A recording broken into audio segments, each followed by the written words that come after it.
اصل یہودی جو ہے، عملی یہودی، اس کی شکل آپ نے، اس کے سر کے اوپر اونچا ہیٹ ہوتا ہے کالا، ان کی زلفیں لمبی لمبی ہوتی، خاص طور پر یہ جو ہے کلپٹی کے بال، یہ قلمے جو ہیں یہ تو لا کے چھلے بنا کر بڑا خوبصورت سا جو ہے وہ ہار بناتے ہیں، لمبا کالا کوٹ پہنا ہو، لمبی داڑھی ہو۔ یہی وجہ ہے کہ مسلمانوں میں بھی مصر میں جس کی لمبی داڑھی ہوتی تھی، اب کچھ حالات شاید بدل گئے، وہ سمجھتے تھے یہ یہودی، لمبی داڑھی یہودی رکھتا تھا، مسلمان نہیں۔ قال فبعزتک لأغوینہم اجمعین الا عبادک۔ ہماری آج کی ایک خاصا نمایاں اشتہار اخبار میں شائع ہوا، لہذا میں سمجھتا ہوں کہ آپ سب حضرات کہ میرا آج کا موضوع کیا، موجودہ جو انتہائی تشناک عالمی حال ہے، اس کا پس منظر کیا، اس کے پیچھے کون سے عوامل کار کر، اور نوع انسانی کے اصل اور مستقل دشمن کون ہے۔ گویا کہ اسرا ہے کہ کون سیاہی گھول رہا ہے وقت کے بحریہ میں، امن عالم جو ہے ہو سکتا ہے تہو بالا ہو جائے، کہا جا رہا ہے شاید تیسری عالم۔ بش صاحب کہتے ہیں 10 سالہ جنگ، بظاہر تو معاملہ چھوٹا سا نظر آتا ہے، ایک آدمی اسامہ، دھان 500 آدمی، پھر یہ افغانستان۔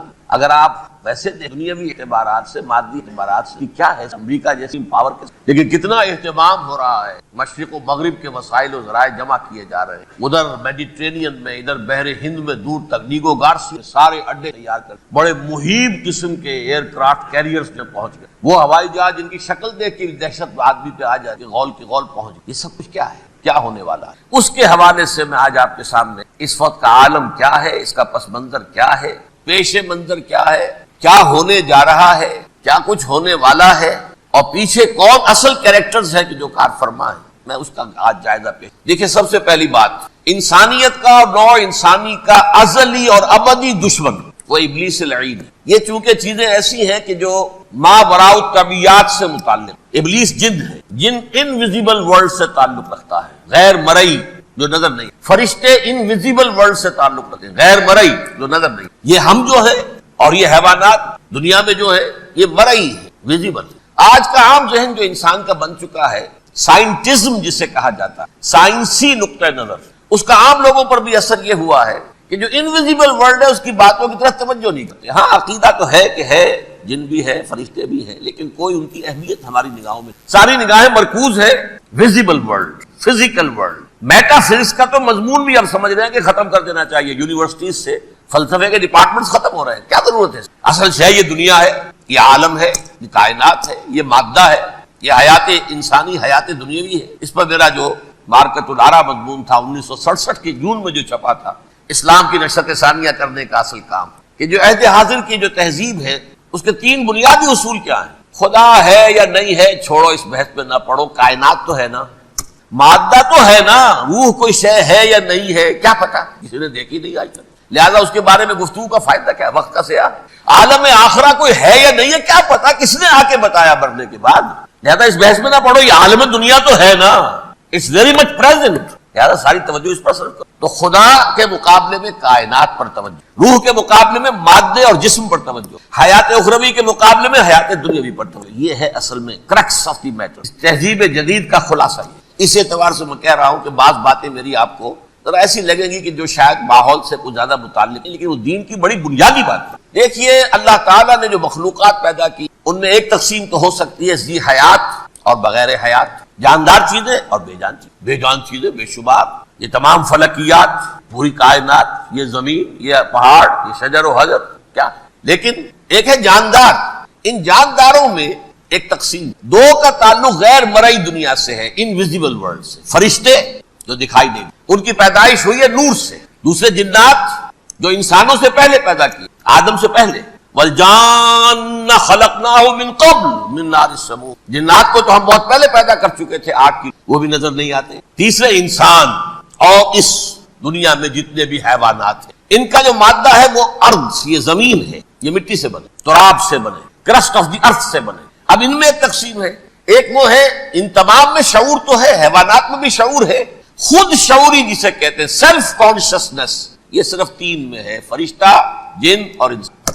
حیوانات میں خود شعوری نہیں ہے، کانشسنس ہے، سیلف کانشسنس۔ تھوڑی سی بات سے سمجھا دوں آپ کو، میں دیکھ رہا ہوں، آپ مجھے دیکھ رہے ہیں، کتا بھی کوئی یہاں ہوتا تو مجھے دیکھ رہا ہوتا، لیکن کتے کو مجھے دیکھتے ہوئے یہ احساس نہیں ہوتا کہ میں دیکھ رہا ہوں، یعنی کتے کو یہ احساس نہیں ہوتا کہ وہ دیکھ رہا ہے، مجھے دیکھ تو رہا ہے، اس کو میں کا احساس نہیں ہے۔ میں جب دیکھ رہا ہوں تو میں سمجھتا ہوں میں دیکھ رہا ہوں، میں ہوں کوئی شے جو دیکھ رہا ہوں، یہ خود شعوری سیلف کانشیس، کسی بھی کام کو کرتے ہوئے اپنے وجود کا احساس، میرا فیصلہ ہے، میری رائے ہے، یہ ہے در حقیقت سیلف کانشیس، انا، سیلف، خودی۔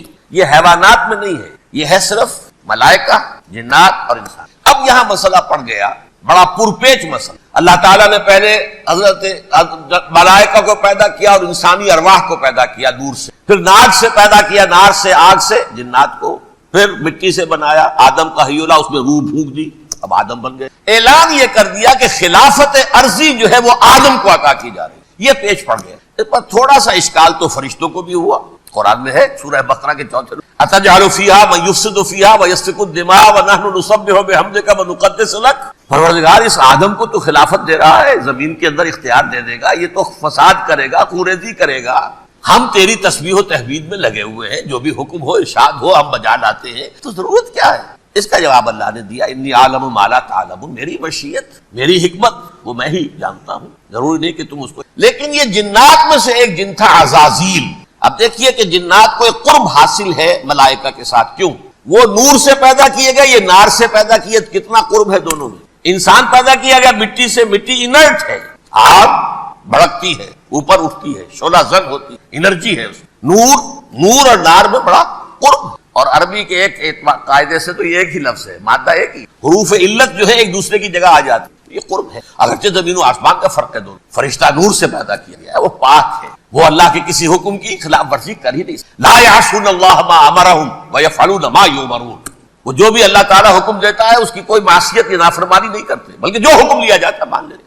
ذرا سا اشکال ہوا تھا، پوچھ لیا، جواب مل گیا، خاموش ہو گئے بس۔ لیکن عزازیل نامی ایک جن تھا، جو ایک تو جن ہونے کی نسبت سے فرشتوں سے کچھ نہ کچھ مماثلت تھی، قرب، دوسرے یہ علم میں، زہد میں، عبادت میں اتنا اونچا تھا، اتنا اونچا تھا، اتنا اونچا تھا کہ یہ ملائکہ ہی کے صف میں شامل ہو۔ اس نے عالم بغاوت بلند کر دی جب حکم دیا گیا کہ سجدہ کرو آدم کو۔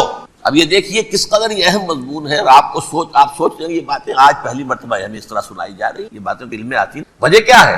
آپ کو دلچسپ، جدید تہذیب نے ان چیزوں کی اہمیت کو زیرو کر دیا۔ قرآن میں اہمیت کا کیا ہے؟ 7 جگہ یہ مضمون قرآن میں آیا ہے کہ فرشتوں کو ہم نے حکم دیا سجدہ کرو آدم کو، سب نے سجدہ کیا۔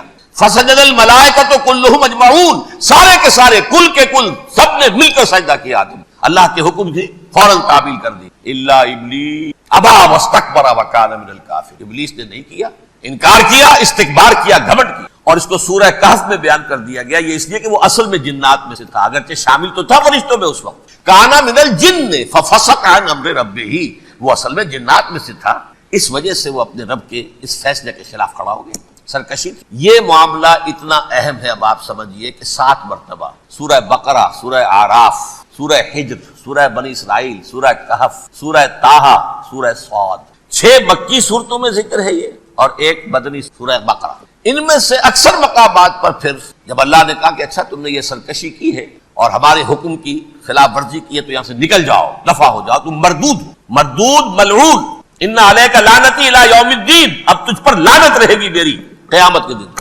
اس نے کہا اچھا پروردگار مجھے ذرا مہلت دے، رب فانظرنی الی یوم یبعثون، قیامت تک میری زندگی طویل کر دے۔ فذهب فإنک من المنظرین، کہہ دیا اچھا جاؤ، تمہاری یہ درخواست بھی ہم نے۔ اس نے کہا پروردگار اب میں اس آدم کو بھی گمراہ کر کے چھوڑوں گا اور آدم کی نسل کو تباہ کر کے چھوڑوں۔ انتہائی شدید چیلنج کے انداز میں یہ قرآن مجید میں 4-5 مرتبہ میں نے صرف 2 جگہ سے آپ کو اس وقت کوٹ کر کے سنایا تھا۔ سورہ اعراف میں اللہ تعالیٰ فرماتے ہیں قالا، اس پر ابلیس نے کہا فبما اغویتنی، تو اے رب جو تو نے مجھے گمراہ کیا، مجھے ذلیل کر دی، مجھ پر فوقیت دے دی، اس کو انا خیر منہ، میں اس سے بہتر ہوں، خلقتنی من نار وخلقتہ من طین، بنایا تو نے مجھے آگ سے اور اس کو بنایا مٹی سے، پھر مجھ سے مطالبہ کہ میں سجدہ کروں اور میں نے سجدہ نہیں کیا تو اب تو نے مجھے ملعون قرار دے دیا۔ قال فبما اغویتنی لاقعدن لهم صراطک المستقیم، اب میں یہ نسل آدم کے لیے اس کو برباد کرنے کے لیے تیری سیدھی راہ کے اوپر گھات میں بیٹھوں گا، سیدھے راستے پر چلنے نہیں دوں گا۔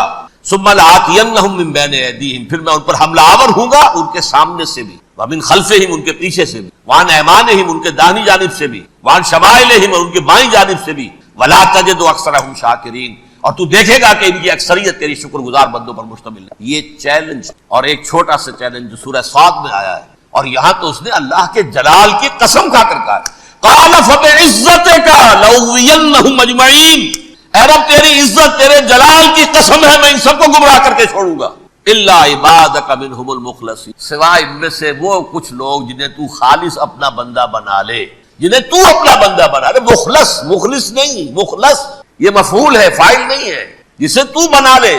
بعض لوگوں کو اللہ چن لیتا ہے، هو اجتباکم لیا ہے، اجتباء، وہ بچیں گے جن کو تو اپنی خاص امان میں لے لے گا، باقی میں سب کو گمراہ کر کے چھوڑوں۔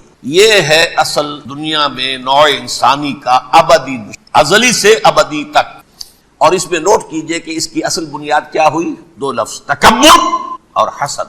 استکبرا، تکبر کیا، انا خیر منہ، میں اس سے بہتر ہوں۔ یہ ساری بس کی گانٹھ یہی ہے، سب سے بڑی گمراہی کی وجہ یہی ہے۔ اسی لیے کہا ہے حدیث میں لن يدخل الجنہ من کان فی قلبہ مثقال حبۃ من کبر، جنت میں ہرگز وہ شخص کبھی بھی داخل نہیں ہو سکے گا جس کے دل میں رائے کے دانے کے برابر بھی کبر۔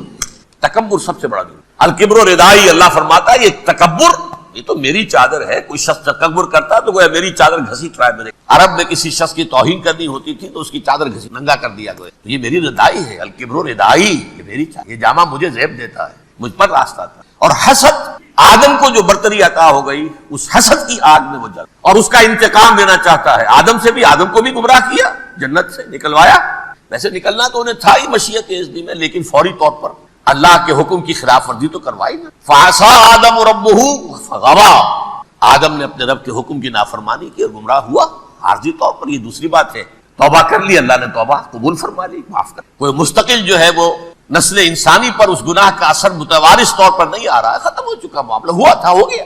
فتلقى آدم من ربہ کلمات فتاب علیہ انہ هو التواب الرحیم۔ اور توبہ کی شان یہ ہے جب وہ قبول ہو جائے اللہ کی جناب میں، کہ التائب من الذنب کمن لا ذنب له، گناہ سے توبہ کرنے والا ایسے ہوتا ہے جیسے اس نے کبھی گناہ کیا، لیکن بہرحال وہ گمراہ کرنے میں کامیاب ہو گیا، حضرت آدم اور حوا کو بھی۔ اور نوع انسانی کی عظیم اکثریت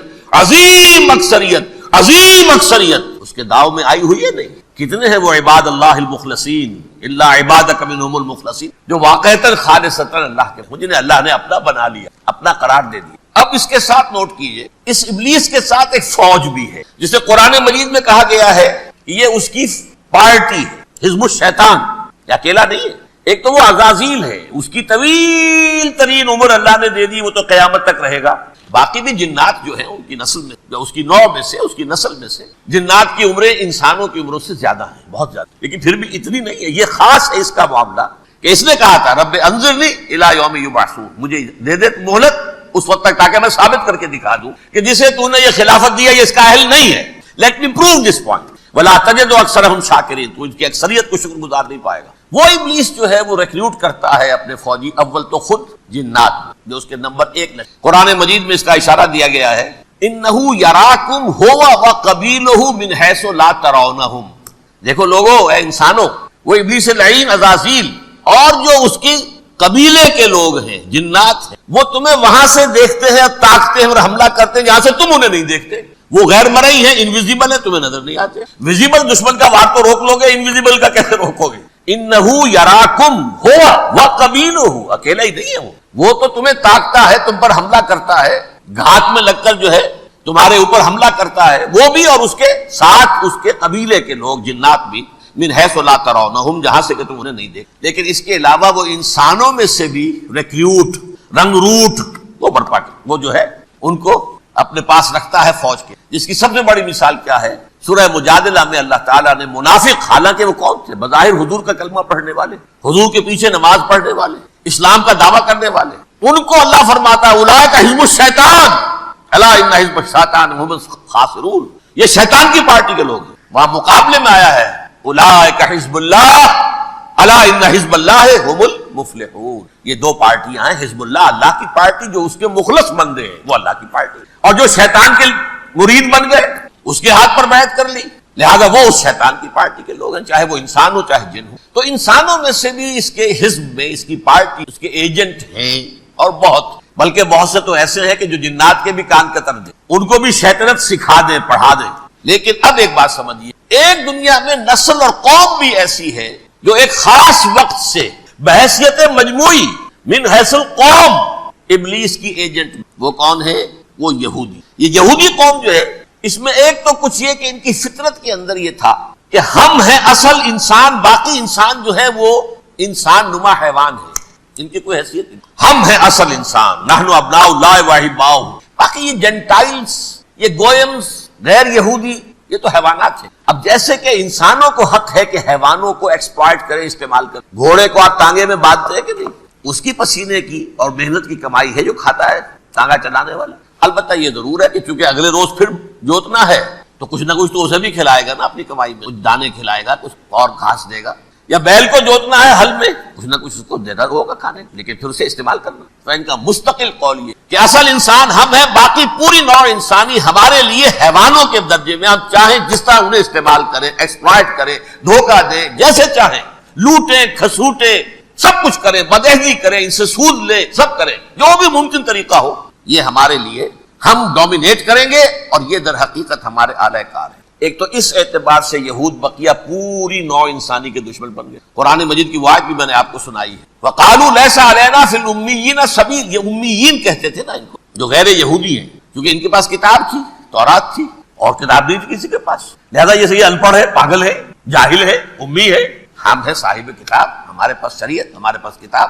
یہ لوگ ان پڑھ ہیں، جاہل. لَيْسَ عَلَيْنَا فِي الْأُمِّيِّينَ سَبِيلٌ. ان امیین کو ہم لوٹیں کھسوٹیں، دھوکہ دیں، فریب سے جو کریں، چوری کریں، ڈاکہ ڈالیں، جیب کے قطرے، جس طرح بھی کریں ہمارے لیے جائز ہے. ہمارے اوپر کوئی گرفت نہیں ہوگی. اللہ تعالیٰ ہم سے یہ نہیں پوچھے گا تم نے جھوٹ کیوں بولا تھا اس کا، تم نے وعدہ خلافی کیوں کی تھی اس کے ساتھ، تم نے کیوں دھوکہ دیا تھا اس کو، تم نے کیوں اس کا مال جو ہے غبن کر لیا تھا، ہڑپ کر لیا تھا. نہیں، ہم پر اس اعتبار سے ایک تو یہ انسانیت کی دشمنی مٹی میں پڑ گئی، اس غلط خیال کی وجہ. ہم تو بخشے بخشائے ہیں، we are the chosen people of the lord.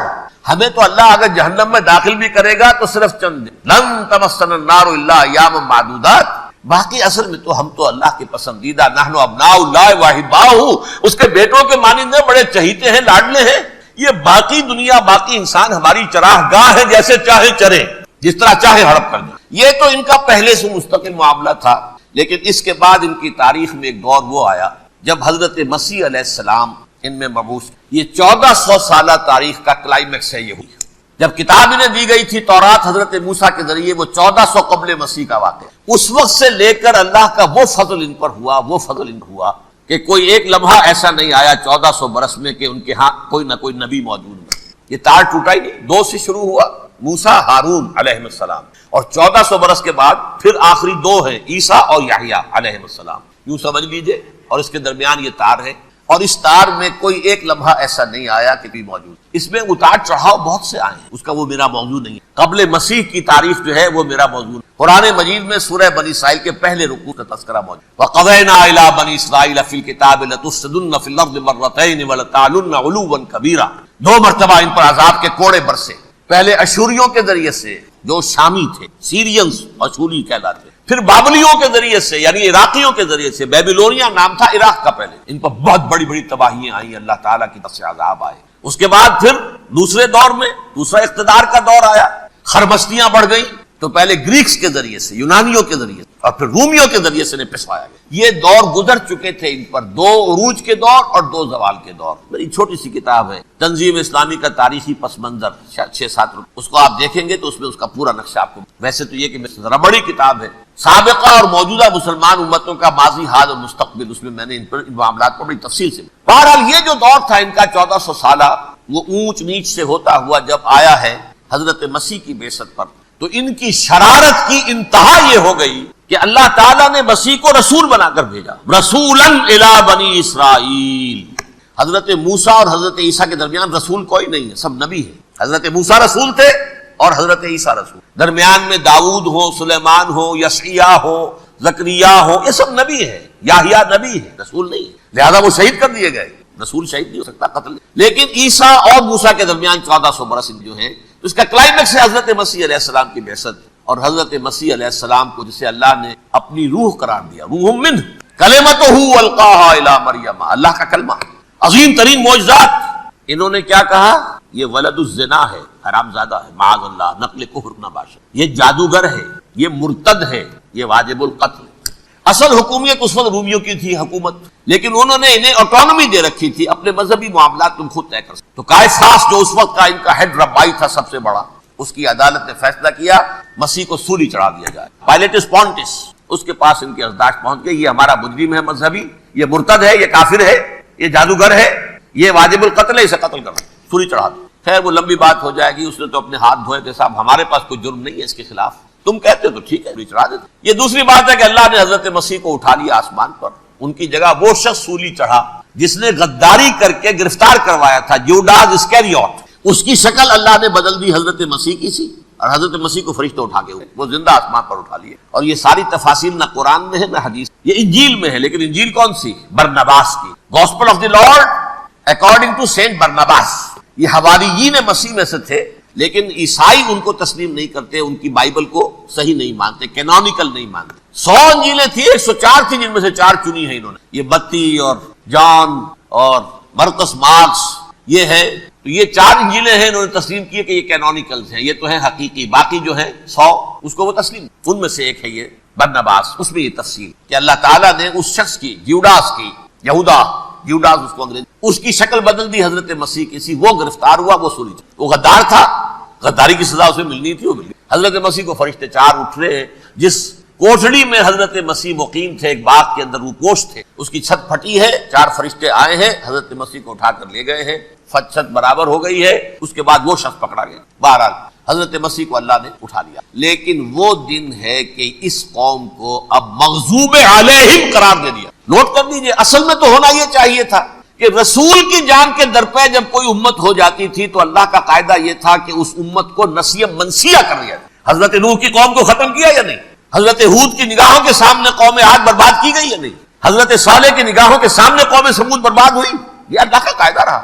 صدوم اور عمورہ کی بستیاں حضرت لوط علیہ السلام جہاں بھیجے گئے، مدین کا علاقہ جہاں حضرت شعیب بھیجے گئے، آل فرعون جن کی طرف موسیٰ کو بھیجا گیا، سب ہلاک کر دیے، کیونکہ رسولوں کے بارے میں اللہ کا عذاب، نبیوں کے بارے میں یہ بات نہیں۔ نبی آیا، اس نے دعوت دی، جس نے مان لیا اچھا کیا، اپنے لیے اچھا کیا، نہیں مانا اس کی اپنی جو ہے آخرت برباد ہو گئی۔ دنیا میں کوئی فیصلہ اس کا، رسولوں کا معاملہ یہ ہوتا ہے کہ دنیا میں وہ اللہ کی عدالت بن کر آتے ہیں، مانو گے تو بچو گے، نہیں مانو گے ہلاک ہو۔ تو اس اعتبار سے وہ مستحق تو ہو چکے تھے اس کے کہ انہیں ہلاک کر دیا جائے۔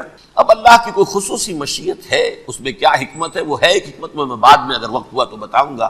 فیصلہ یہ کیا اللہ نے کہ حضرت مسیح کو تو اٹھا لیا زندہ، اور ان کی رسی ابھی مزید دراز کر دی، کہ ان کو ابھی مہلت دے دی کہ تمہیں آخری استیصال، جس کو عذاب اکبر کہتا ہے قرآن، سورہ سجدہ جو حضور ہر جمعے کی پہلی رکعت میں فجر میں پڑھتے تھے، وَلَنُذِيقَنَّهُم مِّنَ الْعَذَابِ الْأَدْنَىٰ دُونَ الْعَذَابِ الْأَكْبَرِ لَعَلَّهُمْ، چھوٹے چھوٹے عذاب اور ایک بڑا عذاب، جبکہ قوم بالکل برباد، نسیہ منسیہ، کأن لم یغنوا فیہا، ایسے ہو جائیں جیسے کوئی تھے ہی نہیں آبادیاں، لا یرا الا مساکنہم، اب ان کے مسکن نظر آتے، مکین نظر نہیں آتے۔ یہ عذاب اکبر جو ہے وہ ان پر نہیں آیا، حالانکہ وہ مستحق ہو گئے تھے۔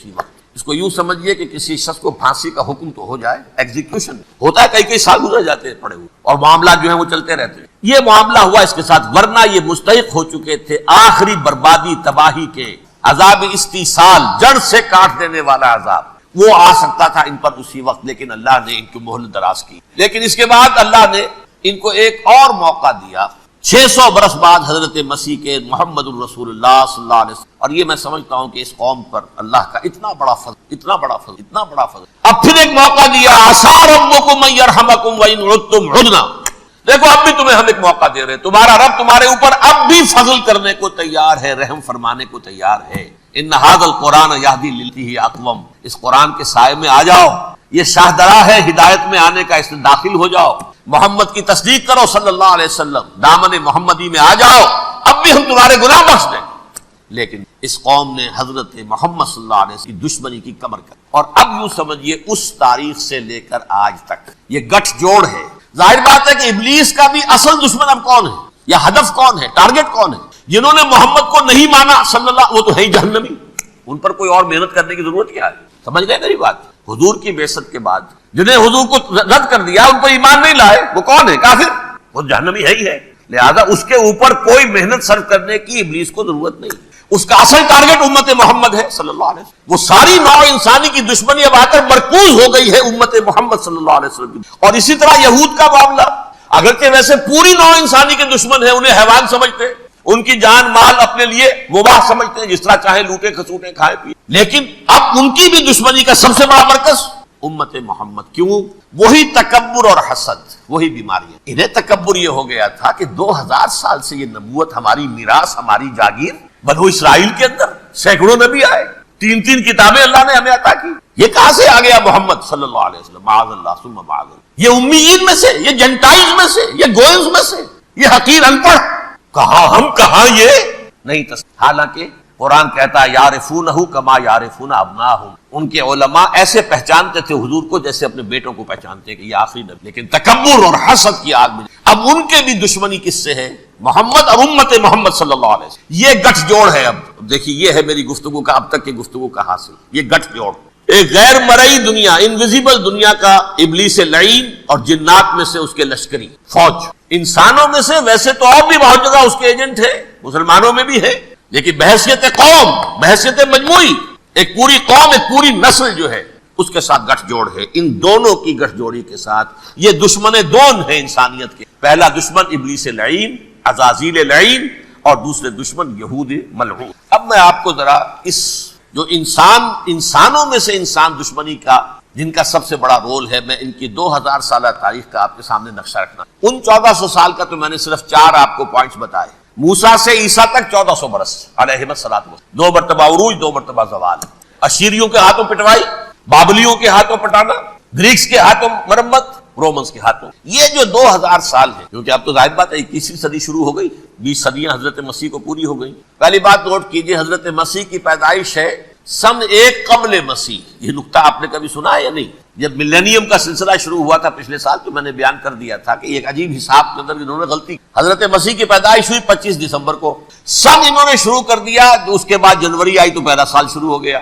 اگر جنوری سے پہلا سال شروع ہوا تو یہ 6 دن جو ہے تو اس کے پچھلے سال میں تھے. لہذا کہا جائے گا کہ Jesus Christ was born 1 year before Christ BC. تو 1 قبل مسیح میں حضرت مسیح کی پیدائش. یہ آخری اسرائیلی نبی اور رسول. یہودی علماء کی مخالفت، دشمنی، سولی پر چڑھوا دینا میں بیان کر چکا ہوں. سن 33 عیسوی میں جبکہ حضرت مسیح کی عمر 33 برس، اللہ تعالیٰ نے انہیں زندہ آسمان پر، لیکن یہودیوں نے اپنے خیال کے مطابق انہیں سولی پر چڑھوا دیا، ان کی موت واقع. اگرچہ اس کے بعد یہ اختلاف ہے ان میں. یہودی کہتے ہیں وہ سولی پر چڑھ گیا، ختم ہوا، مر گیا. عیسائی کہتے ہیں نہیں، انتقال ہوا ہے مسیح کا صلیب پر، لیکن پھر وہ دوبارہ زندہ ہو گئے ہیں. ان کی لاش ایک غار میں رکھ دی گئی تھی، وہاں ریزریکشن ہو گیا، ان کا باعث بعد الموت وہی ہو گیا، اور پھر انہیں اللہ نے زندہ آسمان پر. تو ہمارے اور عیسائیوں کے درمیان نوٹ کر لیجئے یہ چیز مشترک ہے کہ حضرت مسیح آسمان پر زندہ اٹھائے گئے. فرق کیا ہے؟ وہ سمجھتے ہیں کہ سولی دیے گئے، سولی پر مرے، پھر زندہ ہوئے، پھر گئے.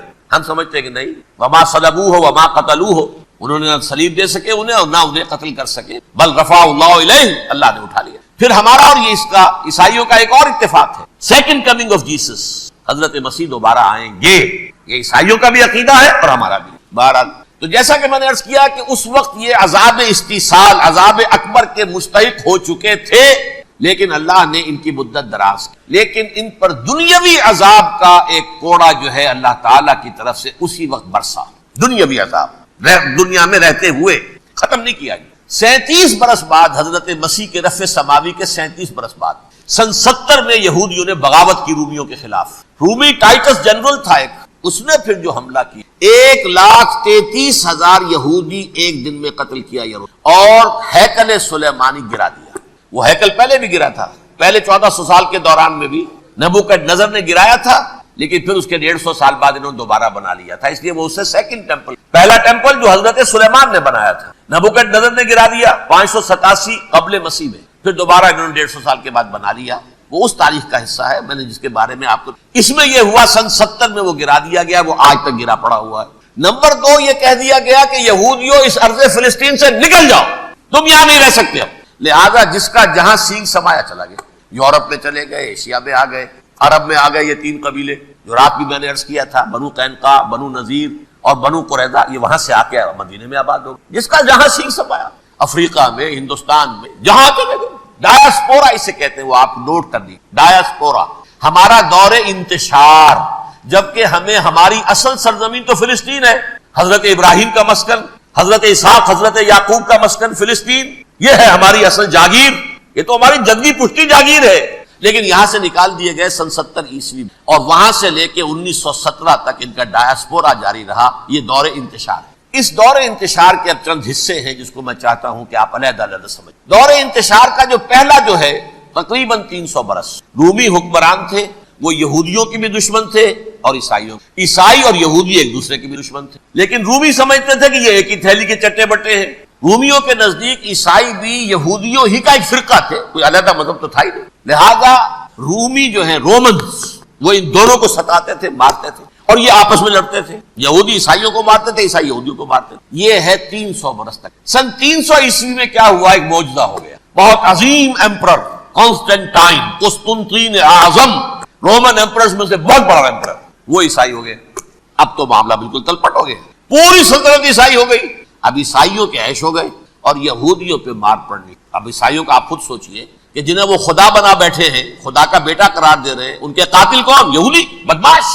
لہذا ان کی وہ پٹائی شروع ہوئی یورپ میں، پوری رومن امپائر میں انہیں ذلیل کیا گیا، شہروں میں آمد بند، علیحدہ رہو، گھیٹوز کے اندر رہو۔ یہودی کا نام جو ہے وہ گالی بن گیا، جیسے آج بھی یہودی گالی کہتے ہیں، جیسے خنزیر کا لفظ آخر وہ بھی اللہ کی مخلوق ہے، لیکن آپ کو معلوم ہے کوئی شخص زبان پہ نام نہیں لانا چاہتا خنزیر کا، سور کا، ہے تو مخلوق، وہ بھی ایک حیوان ہے۔ ایسے ہی یہ ہے یہودی گالی، جیوٹ گالی۔ لہذا ایک طرف تو ان دونوں کے درمیان دشمنی، جس کو قرآن کہتا ہے وَأَغْرَيْنَا بَيْنَهُمُ الْعَدَاوَةَ وَالْبَغْضَاءَ، ہم نے ان کے مابین دشمنی جو ہے پیدا کر دی۔ اور جب یہ پوری سلطنت عیسائی ہو گئی تو قافیہ تنگ ہو گیا یہودیوں کا۔ اب آئیے 571 عیسوی، یعنی جب کہ ڈائسپورا کو کتنا عرصہ ہو چکا تھا؟ 500 برس۔ سن 70 سے شروع ہوا نا ڈائسپورا، جب ٹائٹس نے گرایا ہے ہیکل کو اور نکال باہر کیا انہیں فلسطین سے، بھاگ جاؤ یہاں ایک یہودی بھی نہیں رہے گا، فلسطین سے نکال دیا۔ اس کے پورے 500 برس بعد سن 571 عیسوی میں پیدائش ہوئی، ولادت باسعادت محمد الرسول اللہ صلی اللہ علیہ وسلم۔ 610 میں آپ پر وحی کا آغاز ہوا، لیکن حضور کے ساتھ ان کا معاملہ کیا؟ اول تو جبکہ حضور ابھی مکے ہی میں تھے، یہودیوں نے ریشہ دوانیاں شروع کر دی خلاف۔ قریش مکہ کو سکھاتے تھے، پڑھاتے تھے، ان سے یہ پوچھو، ان سے یہ پوچھو، یہ اس طرح تنگ کرو، ان سے یہ امتحان لو۔ یہ آپ کے علم میں سورہ بنی اسرائیل میں، سورہ کہف میں وہ سوالات جو امتحانی سوالات آئے تھے، ذوالقرنین کون تھا، اصحاب کہف کون تھے، رسول بنے پھرتے ہو تو بتاؤ، اور یہ روح کی حقیقت کیا بتاؤ۔ یہ ساری ریشہ دوانیاں کر رہے تھے بیٹھے ہوئے، ابھی وہیں پر حضور ابھی پہنچے۔ ہجرت فرما کر حضور تشریف لے آئے تو حضور نے جسے ماسٹر سٹروک کہا جائے گا، یعنی اسٹیٹس مین شپ کا ماسٹر سٹروک، آپ نے مدینے میں آتے یہودیوں کے ساتھ پیکٹ کر دیا، جوائنٹ ڈیفنس پیکٹ آف مدینہ، کہ اگر مکے والے ہم پر حملہ کریں گے تو ہم مل جل کر ایک قوم کی حیثیت سے مقابلہ کریں گے۔ یہ میثاق مدینہ کہلاتا ہے، جس کے بہت غلط معنی پہنائے جا رہے ہیں آج کل۔ بہرحال میں موضوع میرا چونکہ یہ نہیں، میں ادھر نہیں جاؤں، لیکن ہوا کیا؟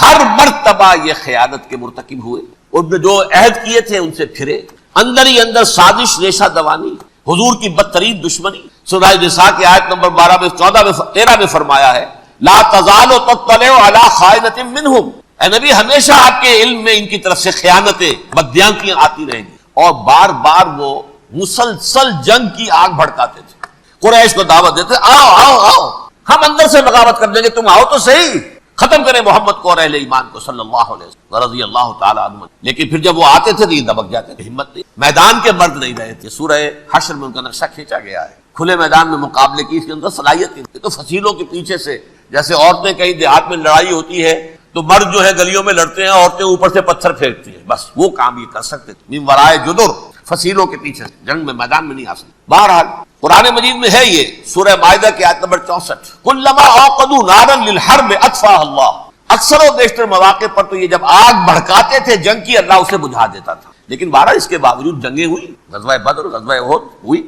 یہ ساری اصل شرارت میں، اور اس کے نتیجے میں حضور نے پھر ایک ایک کر کے سزا دی۔ غزوہ بدر کے فوراً بعد بنو قینقاع نکالے گئے، غزوہ احد کے فوراً بعد بنو نذیر نکالے گئے، اور غزوہ احزاب کے بعد بنو قریظہ نکال دیے۔ یہ تو میں نے آپ کے سامنے رکھ دیا صرف حضور کے زمانے میں ان کا کیا دشمن۔ رات بھی ہم نے وہ آیت پڑھی تھی، لَتَجِدَنَّ أَشَدَّ النَّاسِ عَدَاوَةً لِلَّذِينَ آمَنُوا الْيَهُودُ وَالَّذِينَ أَشْرَكُوا، اہل ایمان کی دشمنی میں شدید ترین تم پاؤ گے یہودیوں کو اور مشرکین، مشرکین بھی بعد میں ہے، پہلے یہودی۔ حضور کے بعد کیا ہوا اب یہ کیجئے، یہ ان کی تاریخ کا دوسرا دور۔ حضرت عمر رضی اللہ تعالیٰ عنہ قائد خلافت بیت المقدس کا محاصرہ کیا، فصیل بڑی اونچی، شہر اندر سے سیلف سفیشینٹ، حملے کا راستہ کوئی نہیں، محاصرہ طول کھینچ رہا ہے لیکن ان کے پاس رسد بھی موجود ہے، پانی بھی موجود، دروازے بند کر۔ بالآخر اللہ تعالیٰ کی مشیت کا ظہور کیسے ہوا؟ ان کے کچھ علماء آئے فصیل پر، کہا دیکھو مسلمانوں تم قیامت تک بھی یہاں پڑے رہو گے محاصرہ کریں، ہمارا یہ شہر فتح نہیں، ہاں ایک درویش بادشاہ کے ہاتھوں یہ شہر فتح ہونا ہے، لیکن تمہارے اندر ہمیں وہ نظر نہیں۔ ابو عبیدہ بن الجراح رضی اللہ تعالی عنہ امین هذه الامہ، ان کا فوراً ذہن گیا وہ درویش بادشاہ مدینے میں بیٹھا ہوا ہے عمر رضی اللہ تعالی، اب ایک اور عمر بھی ہے جو قندھار میں بیٹھا ہے، نقشہ وہی ہے، سادگی کی حد ہوئی، اپنی آنکھوں وہی عمر اول عمر ثانی تھے عمر بن عبد العزیز، اب ایک اللہ تعالیٰ ایدہ اللہ بنصرتہ، اللہ تعالیٰ ان کی نصرت فرمائے، دشمنوں کو ان کے مقابلے میں تو نابود۔ انہوں نے ریکویسٹ بھیج دی کہ حضور تشریف لائیے، یہ شہر فتح ہو جائے گا۔ وہ ہے سفر تاریخ، اتنا طویل سفر، تقریباً 700 میل، ایک اونٹ، ایک خادم، ایک منزل میں امیر المومنین اوپر بیٹھے، خادم آگے چل رہا ہے، اگلی منزل پہ خادم اوپر بیٹھا ہے، امیر المومنین آگے جا رہے ہیں، اور جب پہنچے ہیں تو وہ باری تھی خادم کی، انہوں نے ہاتھ جوڑ دیا، حضور خدا کے لیے تم کیا کہیں گے لوگ، وہ میرا برا حال کر دیں گے، تمہیں شرم نہیں آئی؟ امیر المومنین پیدل آگے چل رہے ہیں نکیل پکڑ کر، اور تم بیٹھے ہو اوپر براجمان ہو۔ حضرت عمر فرمایا الدور دورک، نہیں باری تمہاری ہے، بیٹھ۔ اس حال میں پہنچے، اور پھر یہ کہ ابو عبیدہ بن الجراح آئے ہیں، استقبال کیا ہے تو دیکھا ہے اس حال میں لے آ رہے ہیں، عمر نکیل پکڑے ہوئے چلے آ رہے ہیں، اور کہتے ہیں کہ کہیں کیچڑ ویچڑ تھا، جوتے خراب ہو گئے تھے، وہ بھی اتار کے ہاتھ میں پکڑے ہوئے، کپڑے تو تھے ہی پھٹے ہوئے۔ انہوں نے کہا کہ حضرت ابو عبیدہ نے، دیکھیے یہ بڑا متمدن ملک ہے، بڑا مہذب علاقہ ہے یہ، آپ ذرا حلیہ اپنا دوست فرما لیں تب جا کے پیش ہم آپ کو کریں گے۔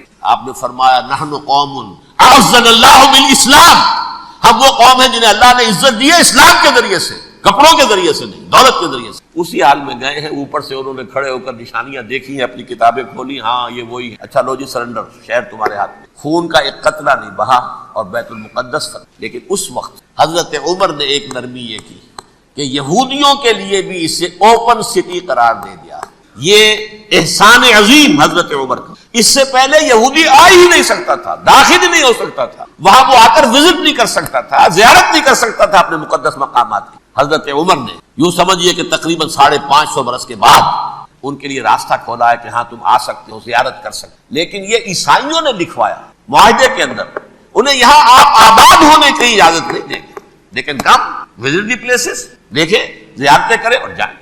یہ معاہدہ حضرت عمر کا ہے رضی اللہ تعالیٰ، جو پھر خلافت راشدہ کے بعد بنو امیہ نے بھی اس کو آرڈر کی، بنو عباس نے، پھر جو ہمارے یہ ترکوں میں اندر خلافت آئی تو ترک خلفاء نے بھی اس معاہدے کی پوری پابندی۔ فلسطین میں آ سکتے ہیں یہودی، صرف زائرین کی حیثیت سے، وہاں آباد نہیں۔ اب آئیے اگلا دور آیا حضرت عثمان کا دور خلافت، یہ ہے وہ وقت کہ اب یہود نے امت مسلمہ کی پیٹھ میں چھرا کھولا۔ وہ کیسے؟ ایک یہودی عبداللہ ابن سبا اسلام کا لبادہ اوڑھ کر آ گیا، معاشرے کا جائزہ لے لیا، ان میں بنو ہاشم اور بنو امیہ میں جو پرانی کشاکش تھی، کچھ جراثیم باقی، اگر ان کو ذرا بھڑکا دے تو مسلمانوں میں انتشار پیدا ہو۔ کہا یہ عثمان کون ہے؟ یہ تو بنو امیہ میں سے ہے، یہ حق تو بنو ہاشم کا ہے، خلافت ان کے پاس ہونی چاہیے، محمد کے تو رشتہ دار وہ ہے صلی اللہ۔ عوام الناس کے اندر بات پھیلنی ہوئی، پھر ایک بڑی سازش کے انداز میں حضرت عثمان کے خلاف پروپیگنڈا، حضرت عثمان کے جو عاملین تھے، گورنر تھے، ان کے خلاف پروپیگنڈا، اور ایسی ہوشیاری کرتے کہ کوفے میں کوفے کے حاکم کے خلاف کچھ نہیں کہنا، اجی مصر میں یہ ہو رہا ہے، اجی شام میں یہ ہو رہا ہے، اجی یہ جو عثمان ہے وہ یہ کر رہا ہے، یہ ظلم ہو رہا ہے، یہ لوٹ مار ہو رہی ہے، یہ خیانتیں ہو رئی ہیں۔ اب نہ تو اس زمانے میں مینز آف کمیونیکیشن، کیسے تصدیق کریں؟ افواہیں تو آپ آج کراچی کے اندر شروع ہو جائے تو پتہ نہیں چل سکتا کسی کے کیا اس میں صداقت ہے کیا جھوٹ، اور بری بات جو ہے فطرت انسانی کی کمزوری ہے، وہ فوراً قبول کرتا ہے، کسی کے بارے میں اچھی بات ماننے کو تیار نہیں ہوتا، لیکن بری بات تو فوراً تیار۔ بہرحال یہ فتنہ انہوں نے اٹھایا، حضرت علی کی الوہیت کا فتنہ اٹھایا، حضرت عثمان کے خلاف الفتنۃ الکبریٰ برپا کیا، حضرت عثمان شہید۔ اس کے بعد 5 برس تک مسلمان ایک دوسرے کی گردنیں کاٹتے، باہمی خانہ جنگی، امت کو وہ زخم لگایا ہے جو آج تک جس سے خون رس رہا ہے۔ یہ شیعان عثمان اور شیعان علی تھے، جو بعد میں پھر سنی اور شیعہ ہو گئے، اور آج تک فتنہ کس نے جگایا؟ ایک عبداللہ ابن سبا اور اس کے قارئین، شیطان کا ایجنٹ، اور انسانوں میں سے بھی اس کے جو بھی حواریین تھے، اور شیطانوں کے اندر سے بھی تھے، انہوں نے بھی اس آگ کو بھڑکایا۔ یہ آپ سوچ لیجئے کہ یہ کس نے وہ زخم لگایا؟ یہود۔ اگلا دور آیا، خلافت راشدہ ختم ہوئی، بنو امیہ کا بھی دور کافی گزر گیا۔ طارق ابن زیاد 712 عیسوی میں حملہ کرتے ہیں۔ اسپین اس وقت عیسائیت کا بہت بڑا گڑھ، بڑے کٹر ترین عیسائی جو ہے وہ اسپین میں تھے، لہذا یہودیوں کی وہاں بہت پٹائی ہوتی تھی، بہت پٹائی ہوئی، میں بتا چکا ہوں، دشمنی تھی چلی آ رہی تھی عیسائیوں کے ہاتھوں یہودیوں کی۔ وہ تو سن 300 عیسوی سے ایمپرر کانسٹنٹائن کے بعد سے شروع ہو گئی۔ اس حوالے سے یہودیوں نے اس وقت چالاکی یہ برتی، کچھ راستے واسطے بتائے، کچھ مدد کی طارق بن زیاد کی۔ طارق بن زیاد نے انہیں اپنا محسن سمجھا، ہسپانیہ فتح ہو گیا تو یہودی چونکہ محسنین کی فہرست میں آ چکے تھے، انہیں بہت اقتدار نصیب، بڑی سپورٹ مسلمانوں نے۔ ان کے بڑے بڑے علماء جو اسی دور کے اندر پیدا ہوئے، بڑے بڑے تھنکرز ان کے اسی دور میں پیدا ہوئے۔ بن گوریون جو کہ ایک وزیر اعظم تھا اسرائیل کا، اس نے یہ لکھا ہے اپنی کتاب میں، Muslim Spain was the golden era of our diaspora. وہ ڈائسپورا جو 70 عیسوی سے شروع ہوا تھا اور 1917 عیسوی تک جاری رہا ہے، اس میں سے گولڈن ایرا ہمارا جو تھا وہ مسلم اسپین تھا۔ ہسپانیہ میں بیٹھ کر ہم نے عیش کی، لیکن وہاں سے انہوں نے اور جو کچھ کیا، یہ تو داستان کے بہت سے گوشے ہیں۔